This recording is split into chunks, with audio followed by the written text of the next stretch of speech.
दोस्तों नमस्कार, स्वागत है आपका परीक्षा खबरी में। 21 मई 2021 की महत्वपूर्ण खबरों को फटाफट देखेंगे। प्लेलिस्ट में विभिन्न विषयों के वीडियोस हैं, आप चाहें तो प्लेलिस्ट में जा कर के कभी भी देख सकते हैं। Medicine from the sky project, Telangana सरकार ने एक अनूठी पहल के तहत जिसमें ड्रोन के माध्यम से दवाएं, कोविड-19 के टीके, अन्य इक्विपमेंट्स जो मेडिकल से संबंधित हैं उनको ले आएगा और ले जाएगा। तो ये एक महत्वपूर्ण प्रोजेक्ट तेलंगाना सरकार ने शुरू किया है। अपने तरह का एक अनूठा प्रोजेक्ट है। ड्रोन के जरिए दवाओं की डिलीवरी की जाएगी और फिर ड्रोन वापस आ जाएगा अपने स्थान पर।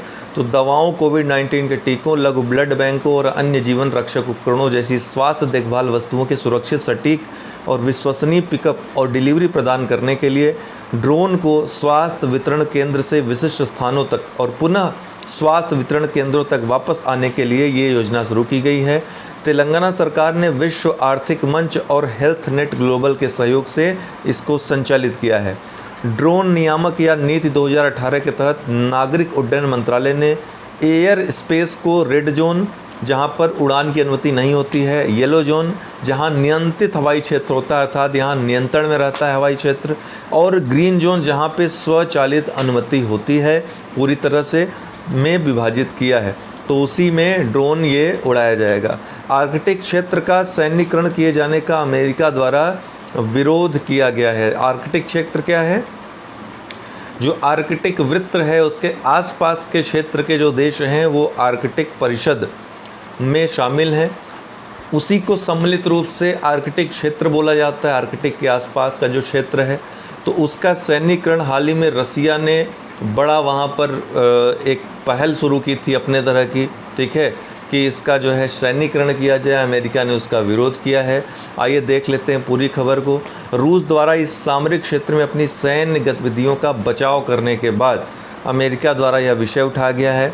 हाल के वर्षों में राष्ट्रपति व्लादिमीर पुतिन ने रूस के आर्कटिक क्षेत्र को एक रणनीतिक प्राथमिकता बना दिया है और सैन्य अवसंरचनाओं तथा खनिज निष्कर्षण के लिए निवेश करने का आदेश दिया है, जिससे आर्कटिक परिषद के सदस्यों में तनाव बढ़ गया। दरअसल आर्कटिक परिषद का एक जो सबसे विशेष बात था कि इस क्षेत्र में सैन्य गतिविधियां न के बराबर होंगी इन देशों के मध्य, तो इसलिए भी ये मुद्दा अभी हाल ही में चर्चा में रहा है। आर्कटिक परिषद या आर्कटिक काउंसिल एक अंतर सरकारी मंच है जो आर्कटिक क्षेत्र के राष्ट्रों की सरकारों और इस क्षेत्र में रहने वाले लोगों के समक्ष आने वाले मुद्दों का समाधान करती है। भारत और चाइना जैसे देश इसके पर्यवेक्षक राष्ट्र हैं। ध्यान रखिएगा, यह किसी संधि पर आधारित अंतर्राष्ट्रीय संगठन नहीं, जैसे आसियान और सार्क आदि हैं, ऐसे संधि पर आधारित संगठन नहीं है, बल्कि एक अंतर्राष्ट्रीय मंच है जो आम सहमति के आधार पर कार्य करता है। आर्कटिक परिषद के निर्णय, सिफारिशें या दिशा निर्देश गैर प्रवर्तनीय होते हैं, मतलब इनका कोई कानूनी वैल्यू नहीं होता, इनको कहीं लागू नहीं करवाया जा सकता है, पूर्णतया राष्ट्र विशेष का विशेषाधिकार होते हैं। इसके अधिदेश में सैन्य सुरक्षा को स्पष्ट रूप से बाहर रखा गया है। 1996 के ओटावा घोषणा पत्र से इसकी स्थापना हुई थी। ध्यान रखिएगा, पूछा जा सकता है, ये अक्सर पूछता है यूपीएससी में भी, ओटावा घोषणा पत्र किससे संबंधित है? तो ये आर्कटिक परिषद के निर्माण से संबंधित है। निम्नलिखित देशों को आर्कटिक परिषद सदस्यों के रूप में सूचीबद्ध किया गया है। कुल 8 देश हैं। कौन कौन? Canada, Denmark, Finland, Iceland, Norway, रूसी संघ, स्वीडन और संयुक्त राज्य अमेरिका। ये चारों तरफ आप देख सकते हैं यूनाइटेड स्टेट्स का अलास्का जो क्षेत्र है, फिर Canada, Greenland, Iceland, Norway, Sweden, Finland, Russia, इतने देश, 8 देश कुल आते हैं आर्कटिक क्षेत्र में, आर्कटिक परिषद में। आपको पता होना चाहिए कि भारत इसका पर्यवेक्षक राष्ट्र है और भारत का एक अनुसंधान केंद्र जो हिमाद्री इसका नाम है, 2008 में उसकी स्थापना यहाँ पर की गई थी वैज्ञानिक अनुसंधान के लिए। इसलिए भारत के लिए भी ये महत्वपूर्ण क्षेत्र हो जाता है। हाल के दिनों में ब्लैक फंगस यानी म्यूकर माइकोसिस काफ़ी चर्चा में रहा। राजस्थान सरकार ने इसको अपने यहाँ राज्य में महामारी घोषित कर दिया। तो राजस्थान में म्यूकर माइकोसिस महामारी घोषित, राजस्थान में ब्लैक फंगस को महामारी घोषित कर दिया गया है, एपिडेमिक घोषित कर दिया गया है। ब्लैक फंगस यानी म्यूकर माइकोसिस एक गंभीर लेकिन दुर्लभ कवक संक्रमण है। यह म्यूकर माइसिटिस नामक फफूंद के कारण होता है जो पर्यावरण में प्रचुर मात्रा में मौजूद है। ध्यान रखिएगा, यह मुख्य रूप से उन लोगों को प्रभावित करता है जिन्हें स्वास्थ्य संबंधी समस्याएं हैं। या वे ऐसी दवाओं का सेवन करते हैं जो कीटाणुओं और बीमारी से लड़ने की शरीर की क्षमता को कम करती हैं, जैसे कि कोरोना वायरस हो गया। आप देखोगे जिसको कोरोना वायरस बहुत ज़्यादा जो चपेट में आते हैं, सीवियर है, उनको ये ज़्यादा हो रहा है ठीक होने के बाद भी। इसके अलावा डायबिटीज़, मधुमेह से पीड़ित लोगों को भी ब्लैक फंगस संक्रमण का खतरा अधिक होता है। यह मुख्य रूप से कोविड संक्रमण से ठीक होने वाले लोगों को प्रभावित करती है। A76 ये क्या है, पूछ सकता है एग्ज़ाम में। दुनिया का सबसे बड़ा हिमखंड अब ये हो गया है, जो कि अंटार्कटिका से टूटकर अलग हो गया है। क्या नाम है? A76 आइसबर्ग है। ये 4320 वर्ग किलोमीटर इसका कुल क्षेत्रफल है, ध्यान रखिएगा। एक हिमखंड हाल ही में अंटार्कटिका महाद्वीप से टूटकर अलग हुआ है। यह हिमखंड अब दुनिया का सबसे बड़ा हिमखंड है। इसे A76 नाम दिया गया है। यह आइसबर्ग अब वेडल सागर पर तैर रहा है। वेडल सागर कहाँ? पश्चिमी अंटार्कटिका में एक बड़ी खाड़ी है। कहाँ पर स्थित है, ध्यान रखिएगा। वेडल सागर पश्चिमी अंटार्कटिका में एक बड़ी खाड़ी है। जिस आइस शेल्फ से A76 टूटकर अलग हुआ है उसे रोन आइस शेल्फ कहा जाता है। उसका नाम क्या है? रोन आइस शेल्फ। चुनावी बॉन्ड्स या इलेक्टोरल बॉन्ड अभी हाल ही में फिर चर्चा में आए। ये क्या है? चुनावी जो पार्टियां हैं, जब चुनाव होता है तो चंदा लेने के लिए एक कानूनी तरीका है, वित्तीय एक साधन है, वित्तीय उपाय है। तो अभी हाल में कई राज्यों में जो चुनाव हुए हैं उसी में चर्चा में आया था, तो एक बार जान लीजिए, इसको भी मे भी एग्ज़ाम में आ जाए।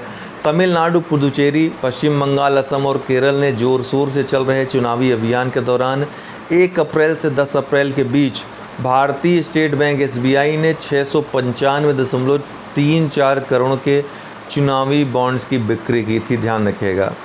चुनावी बॉन्ड्स हैं क्या? Electoral bond. तो चुनावी बॉन्ड, इलेक्टोरल बॉन्ड राजनीतिक दलों को चंदा लेने के लिए एक वित्तीय साधन है, वित्तीय उपाय हैं। इन बॉन्ड्स के लिए 1000 रुपये, 10,000 रुपये, 1 लाख रुपये, 10 लाख रुपये और 1 करोड़ रुपए के गुणकों में इनको जारी किया जाता है और इसके लिए कोई अधिकतम सीमा निर्धारित नहीं किए है। ये ध्यान रखिएगा, कोई अधिकतम सीमा नहीं है, लेकिन 1000, 10,000, 1 लाख, 10 लाख या 1 करोड़ के गुणकों में हो सकते हैं। गुणकों मतलब 2N, 3N, 4N, 5N, मतलब गुणकों में इनको जारी किया जा सकता है। इन बांडों को जारी करने और भुनाने के लिए भारतीय स्टेट बैंक को अधिकृत किया गया है। ये भी पूछ सकता है। यह बांड जारी होने की तारीख से 15 दिनों की अवधि के लिए वैध होते हैं, मात्र 15 दिनों की अवधि के लिए। ये बॉन्ड किसी पंजीकृत राजनीतिक दल के निर्दिष्ट खाते में प्रतिदेय होते हैं, अर्थात जो रजिस्टर्ड खाता हो तो उसी में जाएंगे, नगद लेन देन नहीं होगा। ये बॉन्ड केंद्र सरकार द्वारा निर्दिष्ट जनवरी, अप्रैल, जुलाई और अक्टूबर महीनों में प्रत्येक 10 दिनों की अवधि में किसी भी व्यक्ति द्वारा खरीदे जा सकते हैं, बशर्ते उसे भारत का नागरिक होना चाहिए अथवा भारत में निगमित या स्थित होना चाहिए। कोई व्यक्ति अकेले या अन्य व्यक्तियों के साथ संयुक्त रूप से इन बॉन्ड्स को खरीद सकता है। बॉन्ड्स पर दान देने वाले का नाम का उल्लेख नहीं होता है, ध्यान रखिएगा। दान देना अगर आपको है तो आपके नाम का उल्लेख बॉन्ड्स पे नहीं रहेगा, किसे देना है बस इसका उल्लेख रहेगा। हिमाचल प्रदेश आयुष घर द्वार प्रोग्राम, कोविड-19 से जो प्रभावित लोग हैं उनको बचाने के लिए, उनकी सुरक्षा और संरक्षा के लिए आयुष घर द्वार कार्यक्रम हिमाचल प्रदेश सरकार ने शुरू किया है। तो अक्सर राज्य सरकारों से भी प्रश्न आ जाते हैं कि किसने शुरू किया है, तो ये हिमाचल प्रदेश सरकार ने। इसका उद्देश्य क्या है? कोविड-19 रोगियों का कल्याण। कोविड-19 रोगियों का शारीरिक, मानसिक, सामाजिक व आध्यात्मिक कल्याण सुनिश्चित करना है। आध्यात्मिक कल्याण भी ध्यान रखिएगा। हिमाचल प्रदेश के आयुष विभाग द्वारा आर्ट ऑफ लिविंग संगठन के साथ मिलकर के श्री रविशंकर का जो संगठन है उसके साथ मिलकर ये शुरू किया गया है। व्हाट्सएप, जूम और गूगल मीट द्वारा लाभार्थियों को योग विशेषज्ञों द्वारा प्राणायाम, योग, ध्यान, दवाओं और थेरेपी के बारे में जानकारी प्रदान की जाएगी। फरजाद भी विशाल गैस क्षेत्र भी हाल ही में चर्चा में रहा। चर्चा में इसलिए रहा, अब देखिए ये एक विडंबना भी है कि भारत ने $400 मिलियन के करीब खर्च कर दिए इसकी खोज में, मतलब इस फरजाद भी विशाल गैस क्षेत्र की खोज में। ईरान से ठेका मिला था भारत को कि आप खुदाई करिए और बाद में हम आपस में मिल बांट लेंगे इसमें। लेकिन हुआ क्या, फरजाद भी विशाल गैस क्षेत्र का ऐसी कंडीशन उत्पन्न हुई। आपको पता है अमेरिका ने लगातार इम्पोज़ किए सैंक्शन, और भारत ने भी उन जो सैंक्शन किए गए थे उनको माना। कहीं ना कहीं ईरान से हमारे संबंध बीच में ख़राब भी हुए इसकी वजह से, और चाइना ने उसका पूरा फ़ायदा उठाया। अभी हाल ही में फरजाद बीग विशाल गैस क्षेत्र का जो ठेका था वो भारत से छीन लिया गया है ईरान के द्वारा। तो ये जो है अभी हाल ही में खबर चली थी, आपको पता होगा। तो हाल ही में सुर्खियों में रहा फरजाद बीग विशाल गैस क्षेत्र ईरान देश में स्थित है। नेशनल ईरानी ऑयल कंपनी ने ईरान में स्थित फरजाद बीग गैस फील्ड के विकास के लिए पेट्रोपर्स ग्रुप के साथ $1.78 बिलियन के अनुबंध पर हस्ताक्षर किए हैं। ONGC विदेश लिमिटेड जो हमारे देश की है, उसके पास इस ब्लॉक में 40% भागीदारी हित है, जिसमें पहली बार ONGC के नेतृत्व वाले एक संघ द्वारा गैस की खोज की गई थी। इसने अब ईरान में गैस क्षेत्र के विकास अधिकार ईरानी पेट्रोपर्स समूह के हाथों खो दिए हैं। तो अभी तक इसके हाथ में था, अब ईरान ने खुद अपने देश में ये ठेका दे दिया है ईरानी पेट्रोपर्स समूह को। माली के प्रधानमंत्री के रूप में फिर से नियुक्त कौन हुआ है? मोख्तर ओउने। क्या नाम है इसका? मोख्तर ओउने माली के प्रधानमंत्री के रूप में फिर से नियुक्त किए गए हैं। State of the economy report, भारतीय रिजर्व बैंक अपने मासिक बुलेटिन के साथ state of the economic report जारी करता है। कौन? भारतीय रिजर्व बैंक जारी करता है state of the economy report.